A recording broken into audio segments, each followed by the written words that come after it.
How to change Facebook password if forgotten. Let's not waste any more time and head right to it. Before we head to the video, make sure to hit the subscribe button and don't forget to like the video if it helps. Now let's head to the video. First you open the Facebook ad. On the top right you'll find these three lines. Click on that and click on settings and privacy and choose settings. Once you choose settings, click on the search icon and search for password. Your password and security will come. Click on that and here you'll find an option of change password. Click on that.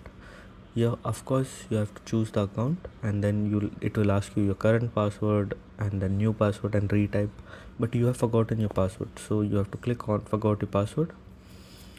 So basically it will tell you want the code. It will send you a code on your mail address, so you have to select on code and then click on continue, and on your mail ID that your Facebook is logged in with, a code will come and you have to put in that code to verify it, and it will take you to a new page that you can put your new password at and without the current existing password.